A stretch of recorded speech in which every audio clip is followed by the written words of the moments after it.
এটি কোনো parade square নয়, বিস্তৃত এলাকা জুড়ে রাখা হয়েছে সারি সারি টেডি বিয়ার। গাজায় ইসরায়েলের সহিংসতায় নিহত শিশুদের স্মরণে কাতারের রাজধানী দোহায় আয়োজন করা হয় ব্যতিক্রম এই টেডি বিয়ার প্রদর্শনী। ইকো অফ লস্ট ইনোসেন্স শিরোনামে প্রদর্শনীতে স্থান পায় প্রায় 15,000 টেডি বিয়ার। কালো টি শার্ট পরিহিত হাজারো এসব পুতুলের মাধ্যমে ফুটিয়ে তোলা হয় যুদ্ধ সহিংসতায় নিহত শিশুদের প্রতি সহমর্মিতা। এসব পুতুলের গায়ে লেখা ছিল, আমি কেবল একটি সংখ্যা নই, আমি পরিচয়সহ একজন মানুষ, আমারও রয়েছে মাতৃভূমি।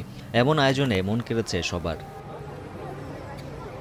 প্রদর্শনীর আয়োজক ও শিল্পীরা জানান, গাজায় শিশুদের শৈশবকে প্রতিনিধিত্ব করছে এই টেডি বিয়ার। প্রদর্শনী থেকে আয়ের পুরোটাই গাজার শিশুদের জন্য ব্যয় করা হবে বলেও জানানো হয়।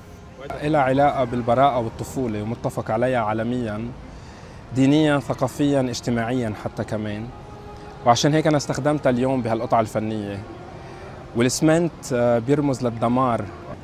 الكل حاب يجي ياخذ الدمية ويكون هو يعني جزء من هالرسالة، واحنا باذن الله نحرص الحرص التام ان نوصل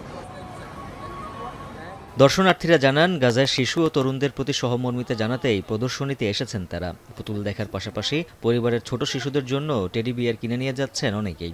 فاحنا جايين نوقف وقفه هيك معاهم ونشعر بحزنهم بتعبهم بالمده الطويله، يعني قاربنا على السنه يعني انه نحن نكون معاهم، فيعني بهالمأساة فشي بسيط لو الواحد يعني مش منشان الهدف الدبدوب ولا شيء، بس نشعرهم انه احنا هينا موجودين، احنا معكم مصامدين، يعني قد ما بنقدم بنضلنا قلال ما عم نوفيهم ولا بشي بحقهم. أنا جيت للمعرض اليوم عشان أساعد أهل فلسطين، اشتريت دبدوب والفلوس اللي شريت فيها تروح حق أهل فلسطين الأطفال عشان يساعدوهم ياكلوا ويشتروا ملابس. গাজার স্বাস্থ্য মন্ত্রণালয়ের তথ্য মতে ইসরায়েলি হামলায় এখন পর্যন্ত প্রাণ হারিয়েছেন 41,000-এরও বেশি ফিলিস্তিনি, যাদের মধ্যে প্রায় 17,000-ই শিশু। উজ্জ্বল হাফিজ, এখন বিশ্ব। 250-টিরও বেশি ডিজাইন অপশন নিয়ে ওয়ালটন স্মার্ট ফ্রিজ, বোঝে আপনার প্রয়োজন।